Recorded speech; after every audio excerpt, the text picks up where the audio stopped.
Me and my really like silly art teacher life.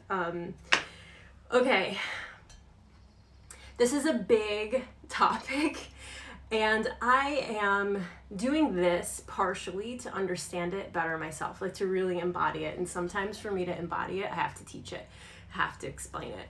So I'm going to talk about a couple of things today, and a couple of those things will be about the sun, the earth.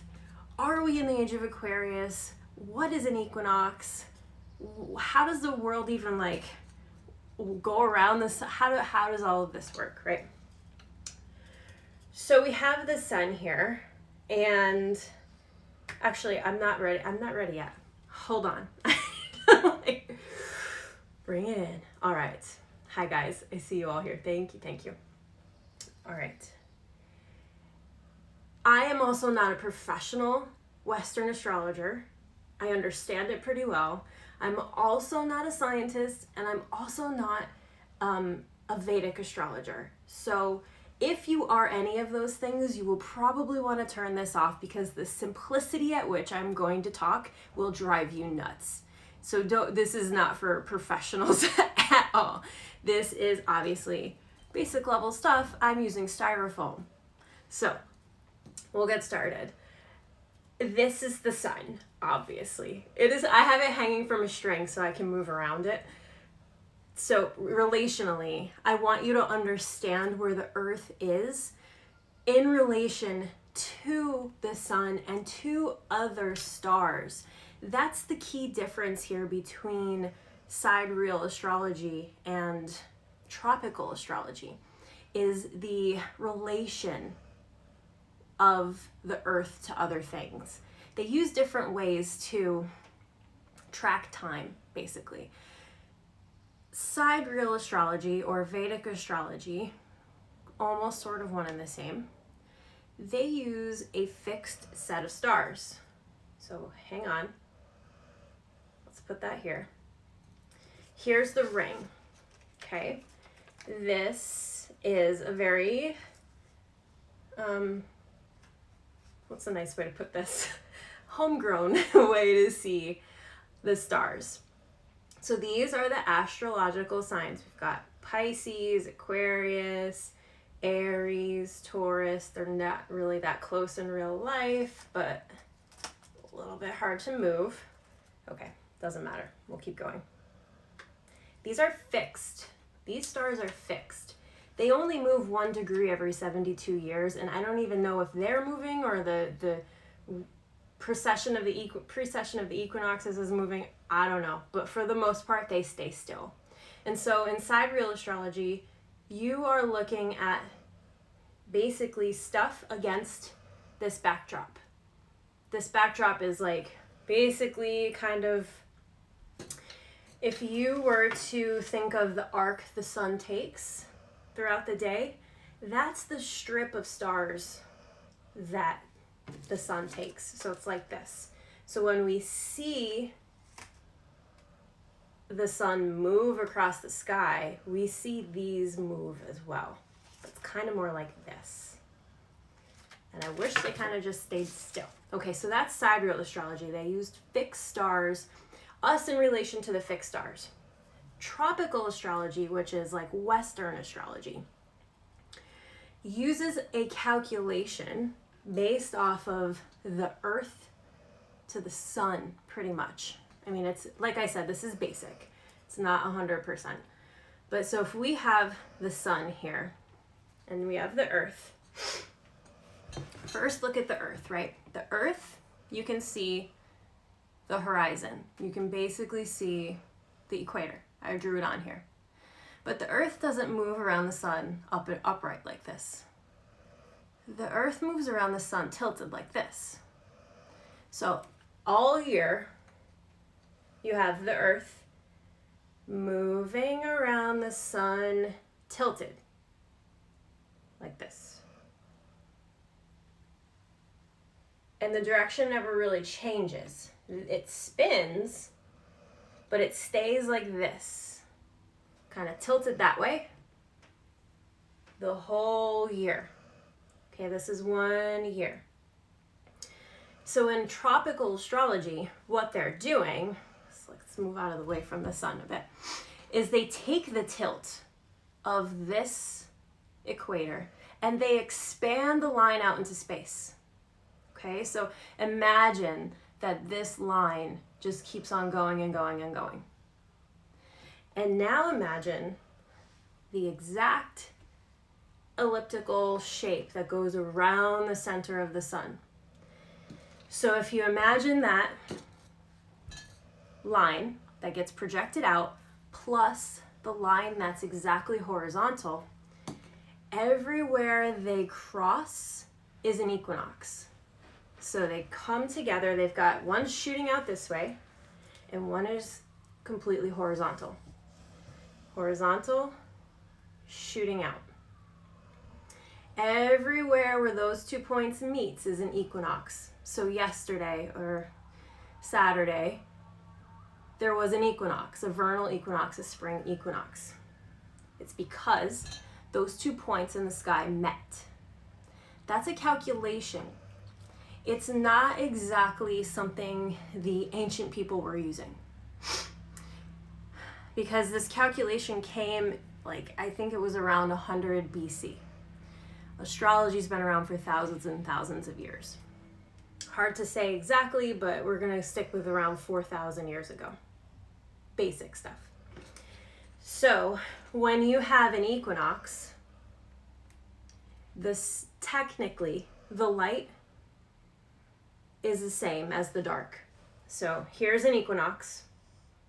We've got the sun hitting exactly half of the earth, and exactly half of this side of the earth is dark. Okay, so that means, well, this would be actually the fall equinox. Let's go over here. Sorry. This means on this equinox that the northern hemisphere is approaching summer. Okay, because it's closer to the sun. Down here, it's going to be winter on the lower hemisphere. So when we're talking about astrology and tropical astrology, the first part of the year is the day the northern hemisphere has an equal light and dark. It's not exactly equal light and dark. It's a couple of days prior is exactly how we would perceive light and dark. But because of the Earth's atmosphere, it's more light than dark on the equinox, perceivably so for us. But technically, it is that point in time where the two equators, the celestial equator and, well, this is the celestial equator, and the rotation around the sun meet. So we've got our spring equinox here. This is what we would call 0 degrees Aries. The day that it is an equinox, where that point that I was talking about meets, is 0 degrees Aries. Okay? But this part will answer the question, why when I look at my app, my star app, the sun isn't exactly in the constellation that tropical astrology tells us? Well, that's because 0 degrees Aries is always the day where the two things meet. What do we want to call that? It's like the two projections, where the two projections cross. This one and the tilted one. Okay? So that is 0 degrees Aries, no matter what. 0 degrees Aries. Back in the day, though, sorry, pointing, now I'm getting all heated up. Back in the day, when the both astrologies were aligned, 0 degrees Aries was 0 degrees Aries. So, back in the day, like 4,000 years ago, the sun would have been in Aries from our perspective on sunrise. At sunrise, on the equinox, the sun would have risen in Aries. Because of the precession of the equinoxes, which I'll explain in a sec, that point in time has gone backwards and backwards and backwards. So 4,000 years later, the point where the celestial equator and the rotation around the sun meet is actually now between Pisces and Aquarius. And that is a part of the reason why a lot of people think we are entering in or already are in the age of Aquarius. Because the 2 points of the equinox, well, the point of the equinox is now visibly in the sky in Aquarius, or almost in Aquarius. And that brings us to the part of borders. So scientists love borders, right? They love to make, what do we want to call it? Like real estate lines in the sky. Their real estate lines are based off of, I think they, you know what? I'm not sure. I can't remember if it's equal or if it's the size of the zodiac itself. So, or the sign itself. So let's, for example, Pisces. Pisces is huge in the sky. Huge. Like it's like over 30 degrees in and of itself. Aries is like super tiny. It's not as big as Aries. But in astrology, we bucket that all as 30 degrees. We cut the sky equally in 30-degree increments. Okay?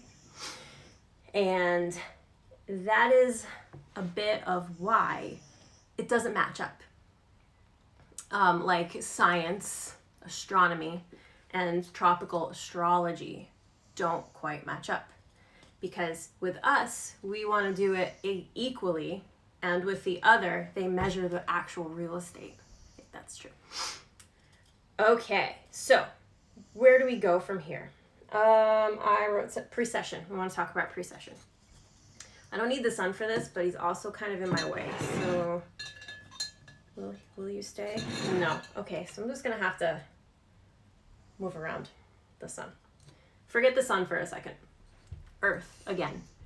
23 degrees, 23.5 degrees tilted. Okay?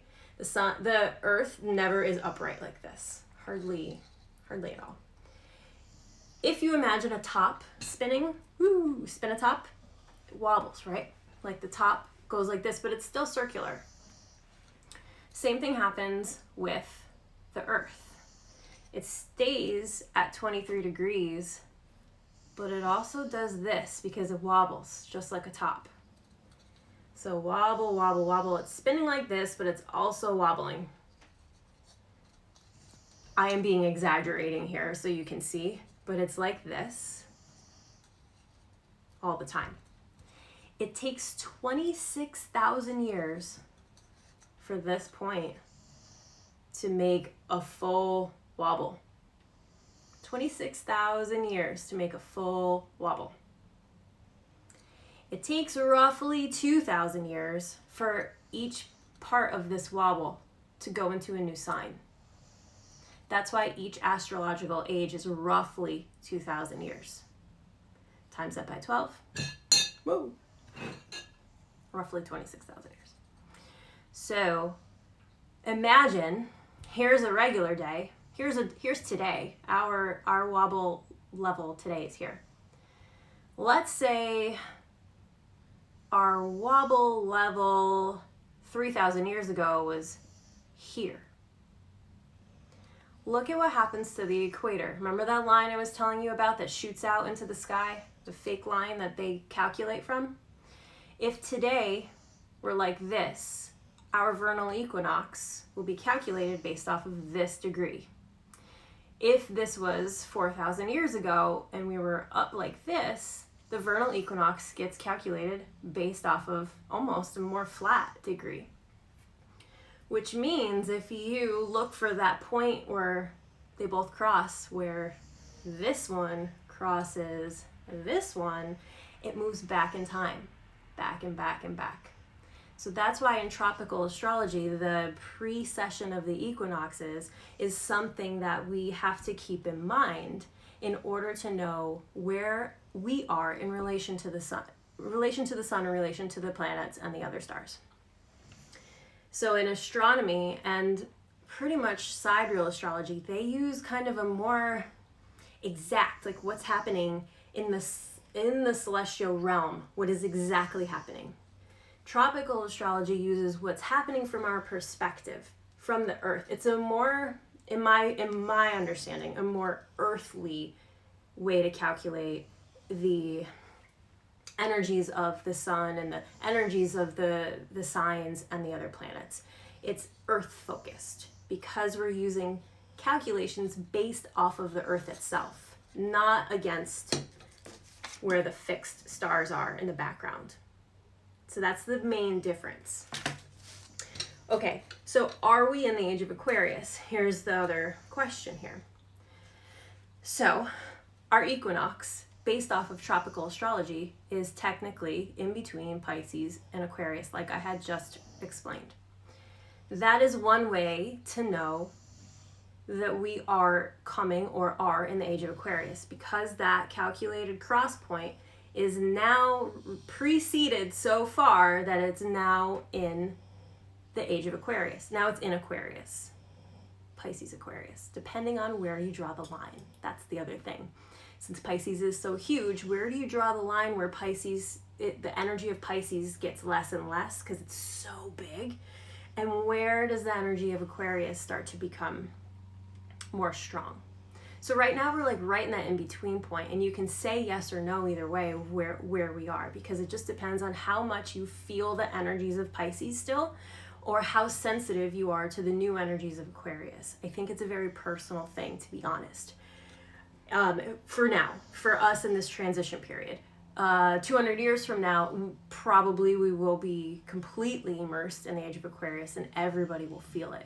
But for now, it's those luminaries, which is my new program, the ones that can feel it more, the ones that need to step up and lead, because they can feel the age of Aquarius more sensitively than the rest of the world, because the rest of the world, I think, is still attuned to the Piscean energy. But since we're in that gap period where it could be Pisces or it could be Aquarius, those who feel the Aquarian energies must step forward and become the lights for everybody else to follow. Okay. The other thing about the age of Aquarius is, if you look at, now forget about the celestial stuff for a minute. We're going to take the sun out of here for now, so I don't have to hold it.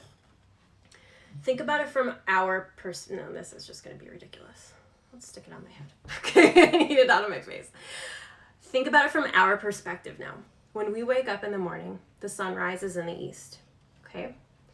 The sun rises in the east, and for the last 2,000 years, the sign that has been on the horizon, so the rising sign at sunrise, which is basically what that means, has been Pisces. So if you've been born at exact sunrise for the last 2,000 years, most likely your rising sign would be Pisces. What's happening now is we're getting in that middle zone, right? So what's happening is at sunrise, Aquarius visually is there. Calculation-wise, we're still at 3 degrees Pisces. But that's the thing. Back in the day, in ancient times, there weren't, well, as far as we know anyway, there weren't heavy mathematics. I'm not sure we knew that the earth was tilted like this. I'm not sure. I don't remember being there. Maybe I was. But visually, they could rely on their visual senses to see where everything was. The other thing, back in ancient times, is if the sun was up, it had risen, even if it was on the horizon, you can't see what sign it's in because the sun is up. So what you have to think about is they probably were checking the ages by an hour before the sunrise. Because an hour before the sunrise, it's 15 degrees because we split everything into 30 degrees. And every 2 hours, a new sign comes up on the horizon. I forgot to mention that. So if you take 1 hour before, it's 15 degrees. If you look at the horizon 1 hour before the sunrise these days, it is full-blown Aquarius. We're in the middle of it. So these are all different aspects of knowing or believing or feeling if we're in the age of Aquarius right now. All based off of calculations, visual cues, and where the signs actually are in relation to us and the sun. Okay. And did I cover everything I wanted to cover? We also have another couple of clues why we are probably in or almost in the age of Aquarius, and that is all the astrological stuff that has happened in the last year plus 2012. If you take 2012 in Julian calendar days, not Gregorian calendar days, it's roughly 8 years difference. 2012 is actually 2020. 2012 plus 8 is 2020. So all that astrological stuff that happened in 2020 actually happened in the year 2012. We just don't count it like that because we're in a different calendar system now.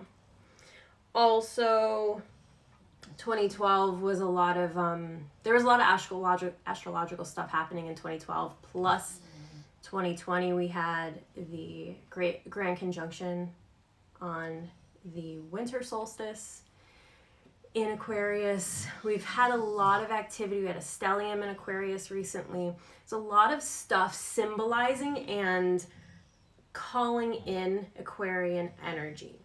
So these, I believe, all of these smaller portals that have brought us into the age of Aquarius are all signposts or beacons of light for those who feel the Aquarian energy the most to step forward.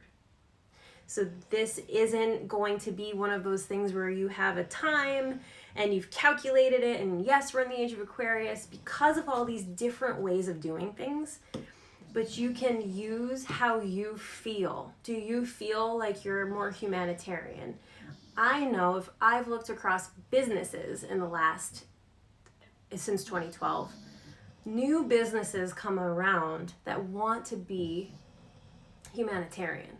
They want the people, they blame it on people. I mean, some people blame millennials for being millennials, but in reality, they are feeling the energy of humanitarianism and of like right action, meaning they don't want to work 14 hours a day. They want like a little more freedom. These are all Aquarian energies. It's about the trend of humanity that's happening based off of those who are a little bit more sensitive, feel those new energies like first, I guess that you would say.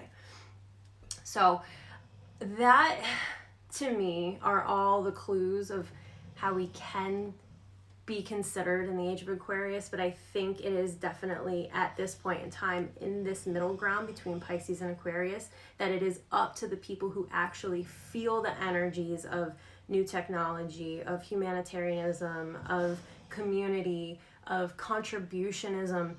Those who feel those energies in their soul and they navigate their whole life that way, those are the people who step forward and become the luminaries for the rest of humanity into the Aquarian age. Because the rest of humanity still feels the Piscean energies.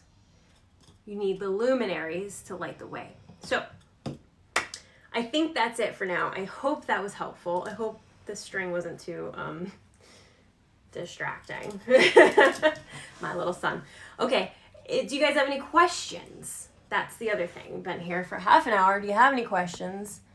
I've got text messages up the wazoo. It always happens. Nobody texts me all day until I get on a live, and then everybody wants to ask me questions. Okay, questions. Did I cover everything?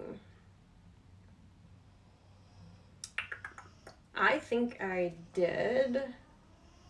I covered why the star maps on our apps show different than what we know in tropical astrology, right? Yep, we did that. What the precession of the equinoxes is. What is an equinox? Equal night, equinox. It's not quite equal because of the atmosphere. And what age are we in? Rising signs. Yeah, luminaries. We got it. So unless you guys have questions, I see lots of hearts. Thank you. I hope this was helpful. And yeah, okay, I don't see any questions here, so I'm going to let it go. If you have questions, leave them on the comments, and I will try to answer them then. All right, thanks for joining me. This was fun. Talk to you soon. I don't know how to turn this off, actually. Oh, thanks, Emma.